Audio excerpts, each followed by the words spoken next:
Por tercera vez consecutiva, Ecuador le dijo no al socialismo. En la última contienda electoral fue derrotada la candidata del socialismo del siglo XXI. Era muy común ver en las calles una foto donde salía Nicolás Maduro de un lado y Rafael Correa por el otro, dándole un besito a la candidata Luisa González, puesto que ella era de esta corriente política ideológica, o pues es. Aunque es verdad que ella como legisladora, porque ella es evangélica, ella se pronunció pro vida hasta el último momento. Sin embargo, tristemente, cuando se despenaliza el ABO-RTO en el Ecuador en caso de abuso, ella distorsionó las palabras y los términos jurídicos alegando que se legalizó, pero no se legalizó. No es lo mismo despenalizar, es decir, no castigar, que legalizar, ¿ok? Y dijo que ella no creía en la regresión de derechos, que ella no iba a modificar esto en caso de ser presidente, y decía que un derecho ganado es un derecho conquistado. ¿Qué le distinguiría de una feminista promedio? Nada. Es que le convenía este discurso ya que era la única candidata mujer.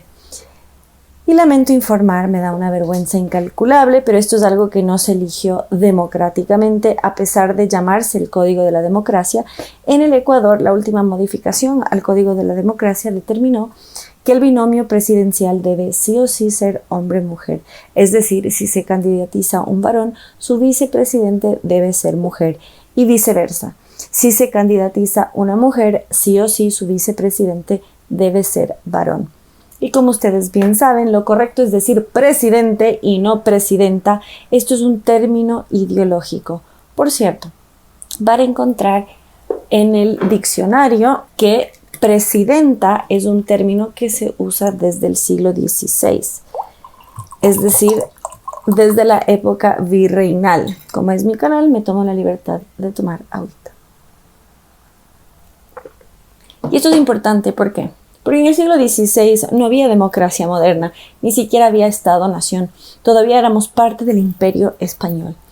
Entonces, quien presidía la Real Audiencia, o sea, el gobierno local, era presidente. Entonces, ¿quién era la presidenta? Su esposa. Es decir, en términos políticos regionales, presidenta era la esposa del presidente, no una mujer electa para el cargo. De hecho, la primera presidente de Argentina, Isabelita de Perón, era presidente. El uso de presidenta como término político ideológico viene con Cristina Fernández de Kirchner. Y por supuesto la Bachelet lo va a exacerbar, es decir, es muy contemporáneo de los 2010, ¿no? Y aparte, exacerbarlo con fines político-ideológicos. Es hora de las mujeres. ¿A qué juegan? Ese fenómeno ya pasó en México, donde obligaban las cuotas de género.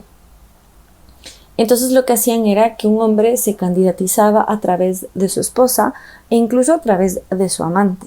Es decir, se usa a la mujer, se objetiviza a la mujer porque sirve como un cartel, como una pantalla, pero quien está detrás del poder es un hombre.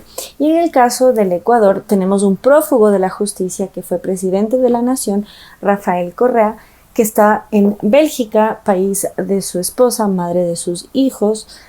Entonces el que iba a estar detrás del poder era él. Ella no fue capaz de decir que iba a abrir los procesos judiciales en su contra. Por el contrario. De hecho, su segundo vicepresidente está en prisión ahora. Entonces, para que tengan una idea un poco de la cleptocracia que había en el régimen socialista que duró más de una década. Entonces, es importante señalar estos fenómenos, ¿no? Entonces, ¿de qué te sirve que sea mujer si la que no va a gobernar es ella? Entonces, es un uso y abuso de la figura de la mujer. En cuanto a Daniel Noboa, también es importante ver cómo, contrario a la retórica progresista, que de progreso no tiene nada, sino que es un ataque contra la tradición, la cultura y la nación, por supuesto, sobre todo la civilización, todavía la imagen de una familia es muy importante en cuanto a la estabilidad que transmite. Y el presidente Daniel Noboa tiene su esposa y 3 hijos. aunque hay todo un drama detrás porque la hijita mayor no es de ella, es de una unión previa, y hay todo un drama de eso. Posiblemente haga un programa con alguien sobre violencia vicaria, porque él tiene todo un tema con la ex y el tema de custodia, tenencia y etcétera. Pero la candidata Luisa González es madre soltera de 2 hijos de padres diferentes, en ambos casos desconocido. No voy a entrar al ámbito del chisme, más bien ella quiso usar eso en su campaña, sobre todo al final, porque tristemente es muy común la incidencia de madre soltera y quiso empatizar en ese sentido. Sin embargo, aunque sea la realidad de muchos, el ideal todavía es mamá, papá e hijos. Y nuevamente recordar, es un tema de estabilidad, ¿no? Entonces no voy a decir que son un matrimonio ejemplar, para nada, no es mi idea, sino ver cómo socialmente todavía hay convenciones que rigen, ¿no? Y saber, si bien el socialismo del siglo XXI, la candidata Luisa González, es de izquierda dura, esto no significa que Daniel Noboa sea de derecha. Él se declara a sí mismo centroizquierda. De hecho, dijo que admiraba a Lula da Silva de Brasil.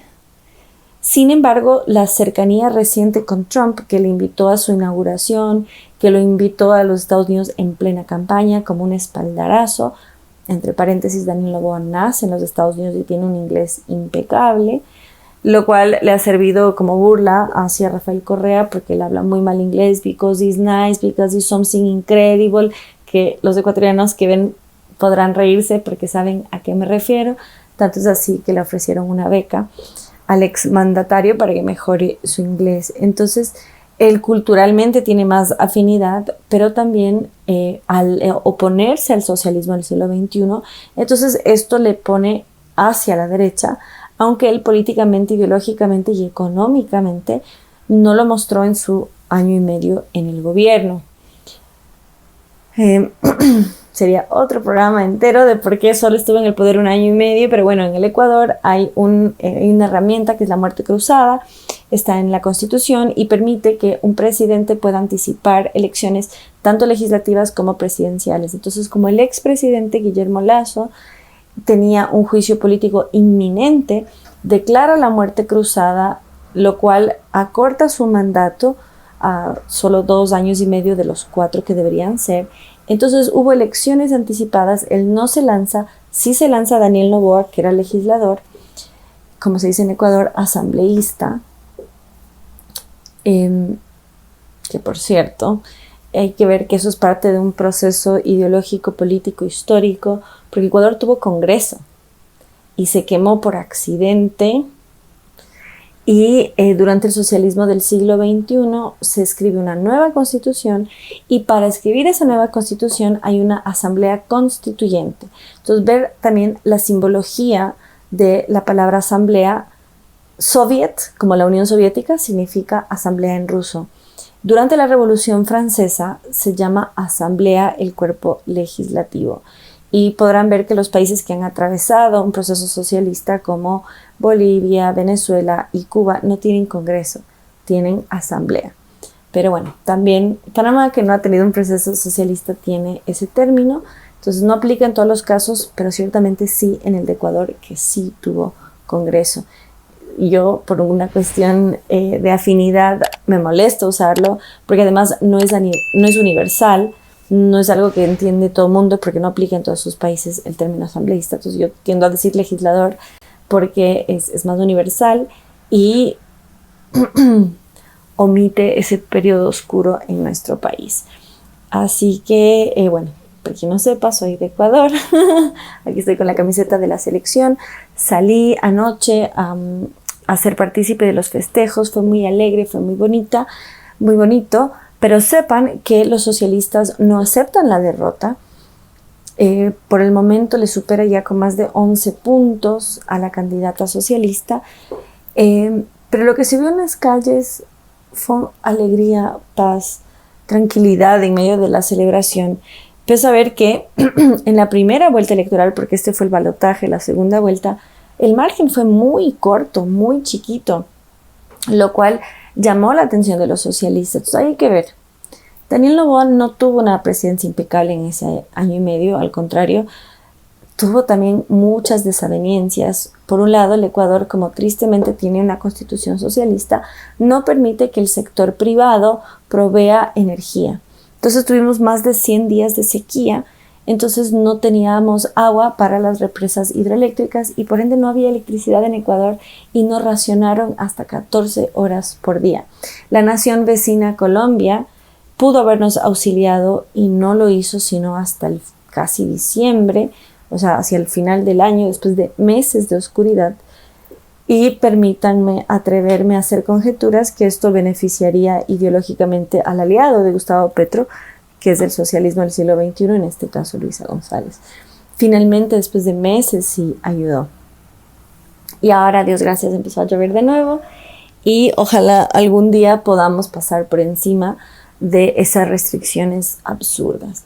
Entonces, imagínense lo que era reelegirse con esas condiciones, con esos apagones, con no poder sostener el sistema hidroeléctrico y cómo eso afectó en los trabajos, en la salud, porque la comida se empezaba a descomponer, la gente se intoxicaba, o sea, la gente que se dedicaba a la gastronomía, sobre todo en las partes más calientes del país, se descomponían, ¿no? Los alimentos. Entonces, bueno, sí hubo, permítanme conjeturar, una especie de voto castigo en la primera ronda. También en la primera ronda había más candidatos, lo cual distribuiría el voto, aunque fueron muy pocos. Mejor dicho, fue muy poco lo que obtuvo el resto de los candidatos. El que más tuvo 5 puntos, que era el candidato indigenista, y tuvo un poco más de 2%, la candidata que representaba al difunto Fernando Villavicencio. Sabrán que en Ecuador se asesinó en plena contienda electoral a un candidato presidencial. Pero esa es la cosa, se confunde y me han bloqueado referentes de redes sociales cuando uno les dice, el oponerse al socialismo del siglo XXI no te vuelve de derecha. Dentro de la izquierda hay división, hay fricción, y el difunto Fernando Villavicencio era de izquierda. Él fundó el partido indigenista, él se opuso a la dolarización de la economía. Eso no necesariamente te vuelve de izquierda, pero en su caso sí, se mantuvo en ese discurso hasta el fin de sus días.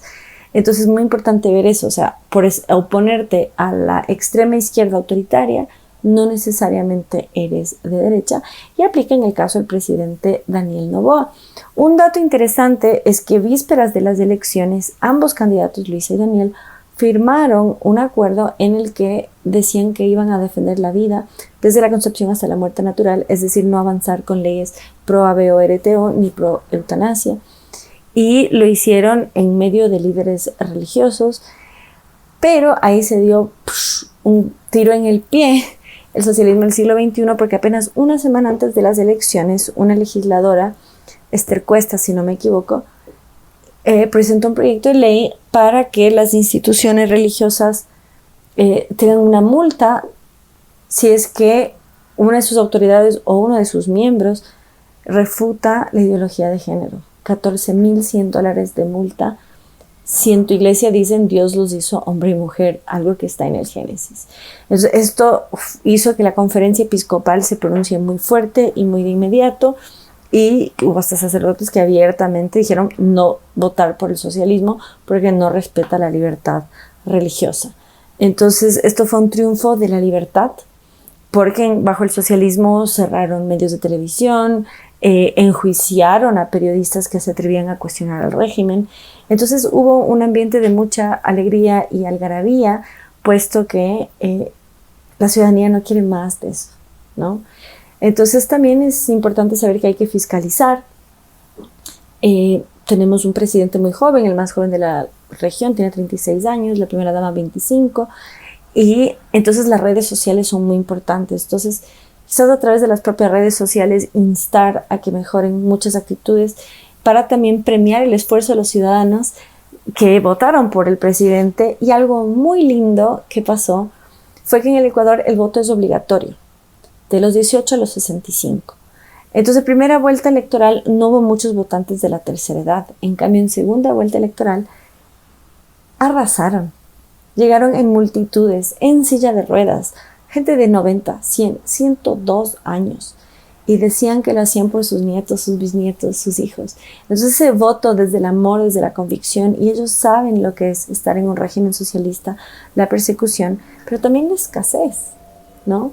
Entonces, y cómo les afectó a ellos a nivel de seguridad social y demás. Entonces fue una imagen muy tierna, muy dulce, unos memes preciosísimos, porque además, vísperas de las elecciones salieron a la luz unos audios bastante comprometedores en contra de la candidata socialista, a la que se descubrió que se le decía la rana René, dado que Rafael Correa decía que si él se lanza con la rana René, igual gana. Entonces, en su caso, fue electa candidata no tanto por su capacidad, sino por su lealtad, porque tuvimos como presidente al primer vicepresidente Correa, Lenín Moreno, que luego le dio la espalda. Le dio la espalda no solo a él, sino a la tendencia.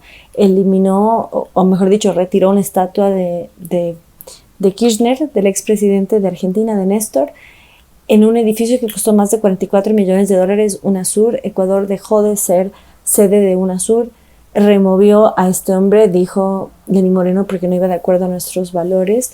Entonces, al tener un golpe así de fuerte a su ego, Correa priorizó la lealtad. Entonces, y también a la novedad en cuanto es obligatorio ahora que el binomio sea mujer-hombre y tener una candidata mujer, cuando en otros partidos tenían un candidato varón y la mujer, o sea, la vicepresidenta iba de relleno, básicamente. Entonces no fue el caso, Luisa fue muy enérgica. Obviamente no me gusta cómo piensa, no me gusta su corriente ideológico ni su entorno, sin embargo sí reconozco su valentía, su constancia, su determinación y el peso que habrá sido que el tirano que está en Bélgica la presione porque no logró los resultados que ellos esperaban. Así que por ahora los ecuatorianos estamos felices, la mayoría de nosotros, porque pudimos frenar al socialismo del siglo XXI y consigo la persecución religiosa, la falta de libertad de expresión de prensa. Sin embargo, es momento de fiscalizar para que el presidente Daniel Noboa cumpla con sus promesas y también reciba de parte nuestra el mensaje claro que el progresismo no representa a la mayoría de los ecuatorianos ni hispanoamericanos. Es ajeno a nuestra cultura. Entonces, creer que seguir una tendencia le va a ayudar, al final le va a perjudicar, porque Ecuador está tan alto, tan harto del socialismo del siglo XXI, del progresismo a la izquierda, que justamente votó por eso, por Daniel Noboa, no para perpetuarlo, sino para eliminarlo. Así que les dejo por hoy, que ya me extendí un poquito, espero les haya gustado. Viva el Ecuador y contamos con sus oraciones. Bienvenidos a mi canal, soy Mamela Fiallo Flores. Si les gustó lo que vieron, no olviden ir a comentarios y decirme qué más quisieran ver. Recuerden que ustedes eligen los contenidos que salen en este canal. Y por supuesto, si quieren apoyar, a través de Patreon pueden dejar sus donaciones. Recuerden, el enemigo está bien preparado y bien financiado, mientras que a nosotros que nos atrevemos a dar la contrabatalla y que nadamos contra corriente, nos cortan espacios, sobre todo en el plano académico, y en los medios alternativos realmente remamos en dulce de leche. Así que más que bienvenido a cualquier colaboración y su apoyo en este canal y en todos los espacios.